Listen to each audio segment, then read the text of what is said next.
Perdidos na Estante.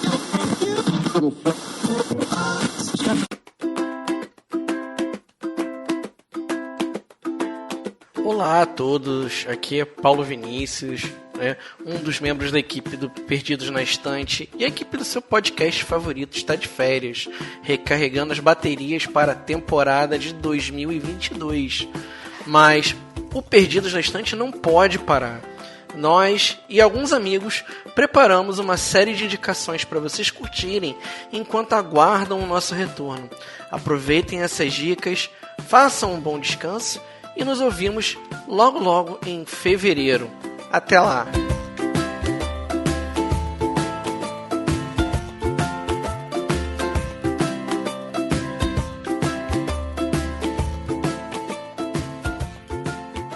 Olá a todos, aqui é a Nilda do site Mitografias e do podcast Papo Lendário. Hoje eu vou falar para vocês sobre uma série que assisti muitas vezes nos últimos anos. Talvez a que mais tenha assistido na minha vida. É a série Uma Odisseia Coreana, que está na Netflix, pelo menos até o momento. Trata-se da modernização de uma das histórias mais conhecidas e antigas da China, do Japão e da Coreia também, que é a Jornada para o Oeste. Para quem não conhece essa história, ela conta a viagem de um monge chinês rumo à Índia, em busca de pergaminhos sagrados de Buda. É uma missão divina, e nesta jornada ele é acompanhado pelo poderoso, caótico Rei Macaco, o Su Kong, por um ser meio homem, meio porco e muito mulherengo, e por um ogro muito comportado e muito exemplar. Essa história é um compilado de várias outras histórias. Alguns estudiosos dizem que de histórias populares chinesas, não estudei a fundo para saber isso, sendo que as aventuras do Rei Macaco são as preferidas da população, por seu caráter caótico e muitas vezes cômico. Na série Uma Odisseia Coreana, várias passagens dessa história foram adaptadas. Algumas fusões entre personagens ocorreram. Bom, é uma modernização da história. O monge budista foi substituído por uma mulher, a heroína da história, que é a Jin Seumi. Desde criança, ela tem o poder de ver seres sobrenaturais. Tem muito medo deles e não entende isso.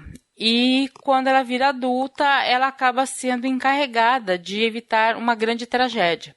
Nisso, ela conhece os outros personagens, que é o parceiro dela, que é o representante, o que seria o Rei Macaco, que é o Sogong, que é o nome coreano do Rei Macaco na Odisseia, tá? Só por curiosidade, na China ele é o Sun Wukong e no Japão ele é o Son Goku. É um nome com sonoridade bem parecida.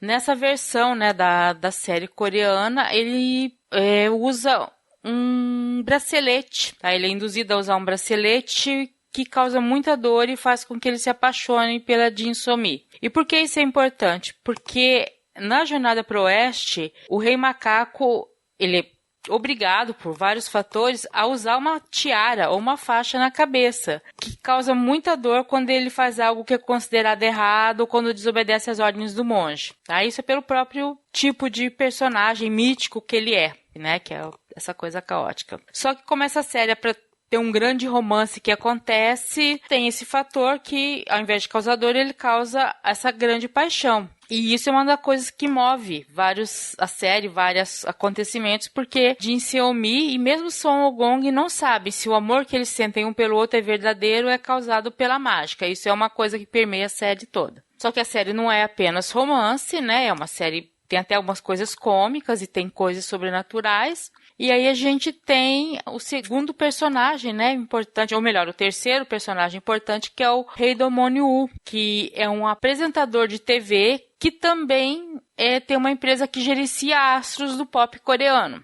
E ele faz isso por quê? Porque ele gerenciando os shows desses astros, a adoração que os fãs têm por esses astros, gera uma energia, energia para os deuses, e ele acumula em esferas essa energia, tá? E isso faz ele se tornar mais poderoso, e isso tem uma importância durante toda a história. E até vai revelando por que ele faz isso. Porque ele é um personagem muitas vezes cômico durante os embates, porque ele tem vários embates com o Son Goku, mas ele tem uma história bem dramática e triste. Você fica torcendo para ele resolver essa história dele durante a série. Aí também temos outros monstros na história, e aqui falar que a série traduziu como monstros, né, o que seriam seres sobrenaturais apenas, que são seres que não são bons nem ruins, tá? Não são demônios, eles são seres sobrenaturais, cada um com seu interesse, e todos eles são algum tipo de animal, né? O Rei Demônio é um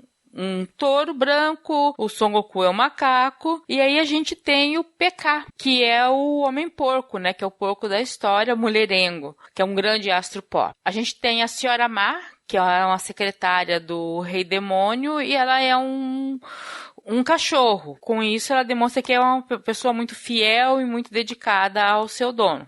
Nós temos General Invernal e a Maga Veranil. É uma atualização bem interessante. Eu não sei se essa história chega a aparecer na Jornada para o Oeste, mas é uma atualização da história do inverno e do verão, de que o verão e o inverno nunca se encontram. E eles são irmãos que nunca se encontram, só que a representação deles na série é bem legal, vai agradar muita gente. Temos também uma zumbi muito simpática chamada Rika, que às vezes você tem dó dela, mas você pode até achar que ela não tem muita importância, mas do meio pro final da história ela tem muita importância, sim, nisso tudo. A série não é longa, tá? Apesar da Odisseia, da Jornada para o Oeste ser longa, a Odisseia não. Ela foi bem resumida, bem construída em 20 episódios. Cada episódio mais ou menos com 1h10, no máximo 1h20. São episódios bem densos e que no começo parecem ser aqueles episódios do monstro da semana, mas enquanto isso a trama principal vai sendo tecida ali para chegar a um desfecho final. E aí vale lembrar que essa é uma história coreana com base numa lenda chinesa e que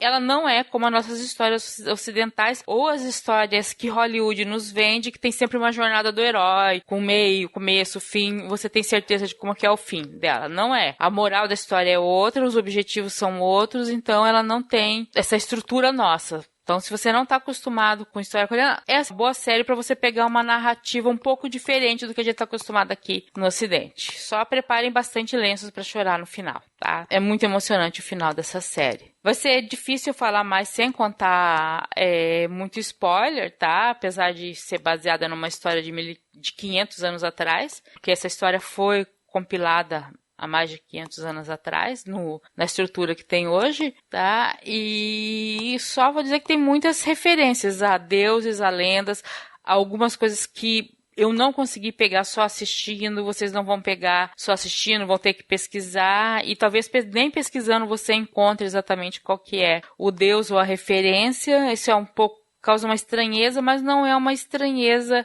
que impeça de ver a série, tá? É muito boa. É claro, o nome em português é Odisseia porque é uma referência a algo que nós conhecemos aqui no Ocidente, mas não tem nada a ver com Ulisses ou a Guerra de Troia, tá? Mas eu achei que foi uma tradução muito boa e dá esse ar de que tá mexendo com mitos e com alguma coisa fundadora, como essa história é uma história base da cultura do Extremo Oriente, desses 3 países. Então, fica a mesma recomendação, tendo um tempo, tendo férias, não estando estudando, parem e vejam uma Odisseia coreana. Vejam um capítulo por noite, que seja.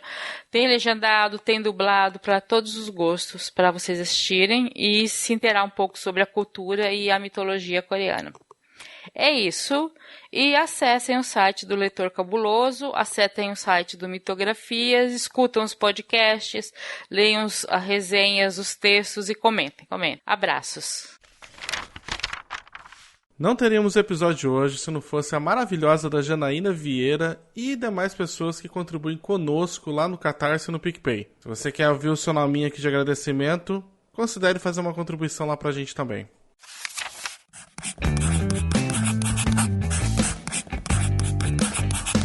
Esse podcast faz parte do site Leitor Cabuloso. Conheça nossos conteúdos em www.leitorcabuloso.com.br.